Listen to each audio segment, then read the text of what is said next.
Hi, my name is Rabbi Brofsky, and I'd like to discuss a topic today which I think is especially relevant nowadays, especially in light of what we might call a modern emphasis on personal autonomy. That is the topic of Tochecha. How do I relate to the behavior of other people? And the Torah tells us in Sefer Vayikra, Perak Yud Tes, Pasuk Yud Zayin, Lo tisna sechicha bilvavecha. One is not supposed to hate one's fellow man. In the heart. It's very hard to translate those words. It's often translated as rather you should rebuke your fellow man, and you should not be responsible for his sin. And the Mefarshim and the commentators question what's the relationship between the different parts of this verse, between lo tisnat achicha b'vavecha, between not hating one's fellow Jew, and ochiach tochecha es hamisecha. And in general, what is this mitzvah of tochecha? What exactly does it mean? So interestingly, a number of the commentaries, the Rashbam and the Ibn Ezra, the Ramban even mentions this, they have the following interpretation. They read the pasuk as follows: Lo tisnas achicha b'vavecha. You should not hate your fellow, your brother. Bilvavecha ochiach tochecha es hamisecha. Rather, in order to avoid hating your brother, your fellow man, you should talk to them. You should communicate with them. You should ask them, as the Rashbam says, Alma asita, meaning, why did you do this? So lama asita, as the Ibn Ezra says, why did you do these things to me? And it's possible that there was a misunderstanding, and it's possible through proper communication, you won't hate the person, and you'll realize that really it was a misunderstanding. There's no reason to have ill feelings. Veloti salaf chet, and you won't violate the grave sin of hating another Jew. That, I think, is a very interesting interpretation, which, again, the Rashbam, the Ibn Ezra, the Ramban mentions it as well. However, Chazal have a different interpretation of the pasuk. And they assume, and by the way, the Ramban also, al Torah, says as follows,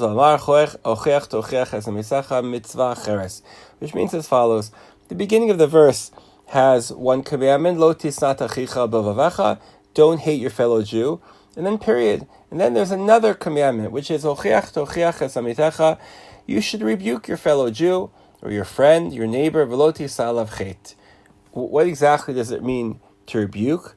So the Ramban says, lelamdo tochechat musar, meaning you should rebuke them, meaning if you see them doing something wrong, and we'll try to discuss exactly what that means, you should rebuke them, you should say something to them. Interestingly, if you look at the Rambam in Hilchos Deos, Perek Vav, Halachos Hei Teches, he actually quotes both interpretations. And first he says, Kishiachta ish li'ish lo yistemenu v'ishtok. When one person does something wrong to another person, this person should not be quiet and hold it in. Rather what? The Rambam continues, mitzvah alav lehodiyo. Rather, we're commanded to inform that person, v'lomarlo, and to say to that person, lama asita li kach v'kach. Why did you do that to me? V'lama chatasa li b'dvar ploni. And why did you sin to me? Why did you do that to me? Shenema ochech tochecha es hamisecha. Meaning the Rambam quotes this idea that in order to increase shalom, in order to avoid this type of ill relationship between these two people, there should be communication. V'im chazar ubikesh v'menu limchol, and if the person, after he's confronted, asks for forgiveness, tzarich limchol, you should forgive them, because that's the ultimate goal here. Again, as the Rashbam and the Ibn Ezra mentioned, to promote peace and to avoid a type of sin, hatred between Jews. The Rambam continues and he says, Haroach chavirosh chata. He says, however, also if you see your friend who sinned, o halach b'derech lo tova, or went down some type of bad path, mitzvah lahachziro l'mutav, you should help them. There's a mitzvah to help them return to the proper behavior, o lahodio, and to inform them, shu chotel atzmo, b'maasav haraim, that the person is sinning and is misbehaving. Shenemar, and the Rambam quotes the very same verse, ochiach tochecha es hamisecha. Meaning the Rambam actually accepts both interpretations, that of the Rashbam and the Ibn Ezra, and also that which is brought in the Ramban, which is mentioned as well by Chazal, that Ochiach Tochiach could focus both on the relationship between fellow Jews. And on the other hand, of pointing out to someone, rebuking them when their behavior is inappropriate. I'd like to take a few minutes to talk about the second approach, which is really Chazal focus on a lot, which is that if you see someone doing something wrong, you should rebuke them, or you should point it out to them and try and help them to improve their behavior. Obviously, one of the central questions, first of all, from a halachic perspective, is how much do I have to do that? Meaning, every person I see who's sinning, am I supposed to go up to them and correct them? And isn't that rude? Meaning, and what if they keep doing it? And I know it's not going to help. Should I keep rebuking? And I think this is especially relevant nowadays because, often we think to ourselves, well, I'm me and you're you, and my behavior is my business and your behavior is your business. So why in the world will I be concerned with your behavior? But I'd like to, for the next few minutes, focus more on the halachic aspects of it. Then maybe we'll broaden our discussion in a few minutes. So what's interesting is that there are a number of Gemaras. We'll quickly mention 4 Gemaras, which seem to indicate 2 different, what I might call messages or directions regarding the mitzvah of Tochecha. And let me explain. On the one hand, you have a Gemara Meseches Erechin Daf Tezayin, that it really asks the following. The Gemara says, how do I know that if I see my friend doing something inappropriate, I should rebuke them? As the verse says, then the Gemara says, how do I know that if I rebuke the person did not accept the rebuke and they continue in this behavior, how do I know that I should rebuke them again? Because the word tochiach is double, it's meaning it's emphasized. And then the Gemara says, meaning, the Gemara continues, meaning, implying that really you should rebuke them until until the person hits you, the Gemara even implies.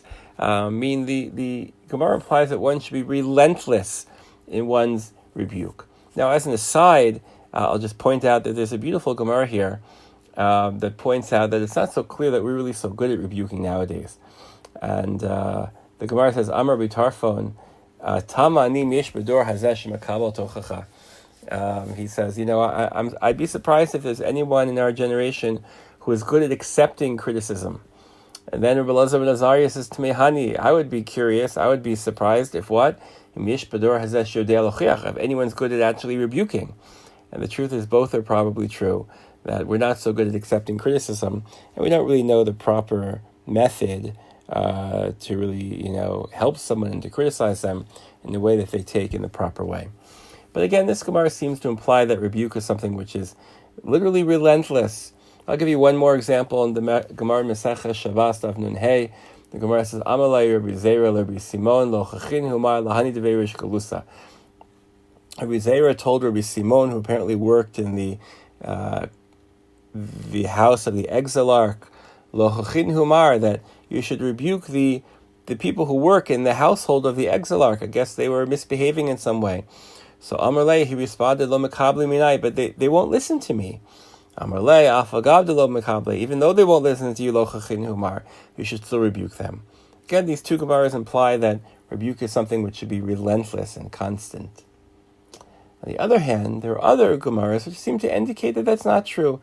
I'll just mention very, very quickly the Gemara Masechet Beitza, Daf Lamed, actually a famous Gemara, coins the following phrase that Mutav Shushogagim V'Ayu Mizidim, that there are times when it's preferable not to rebuke someone, let them continue their behavior, because if you rebuke them and they continue to do it, then they're really sinning intentionally, and it's preferable that they sin unintentionally.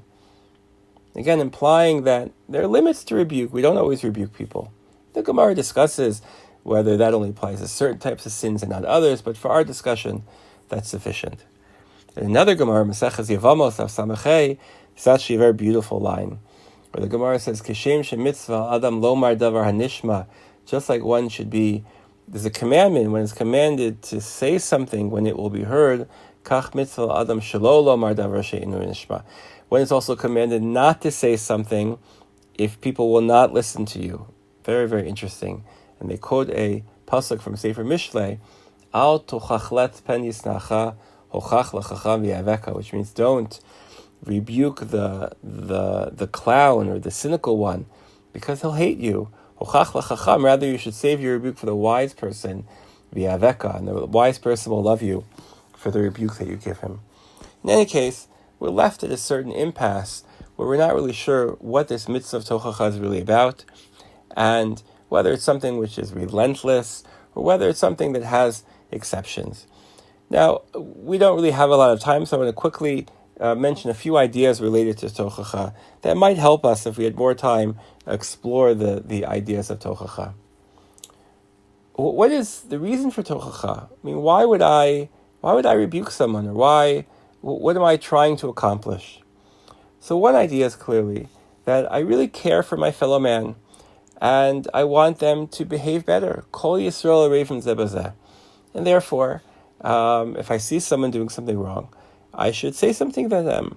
Now, I know that runs a little counter, we might think, to sort of modern sensibilities, but just like if I had a roommate or something that I felt had some type of addiction or some type of behavioral problem, or was abusing, drugs or something like that, I would point it out to them and I'd say, I think that this is something which is really bad and dangerous behavior that you're engaged with. So we really believe that regarding mitzvot, that if a person is not behaving properly or not fulfilling the mitzvot in the proper way, then we really care about them and we want to point out to them that really they could be doing a better job. However, I believe there are other ideas in Tochecha. I don't think that we reject this idea, but I think there are other ideas as well. For example, there might be an idea of a macha'a. Macha'a means that I'm not even sure whether I alone will actually accomplish anything, but sometimes you have to say something. You have to respond. You have to write that letter to the editor, to the newspaper. You have to make a public protest. That's what we call macha. And it could be that's what the Gemara Masechet Shabbat is talking about. There's some type of behavior in the household of the exilarch. So it could be that my, protest itself won't really cause any change, but somebody has to say something. Lo chachin humar. Somebody has to make the moral or ethical protest and express outrage at this behavior. I think there's another idea which is very similar, which I think is also very important nowadays. That is related to the fear of apathy. The fear that, I don't really care how you behave. But the Torah doesn't really want us to feel that way. There's a phenomenon, unfortunately, in Israel, you've probably heard about, of certain neighborhoods when people drive by in their cars on Shabbos, so people throw rocks at them. And obviously we don't really believe in that.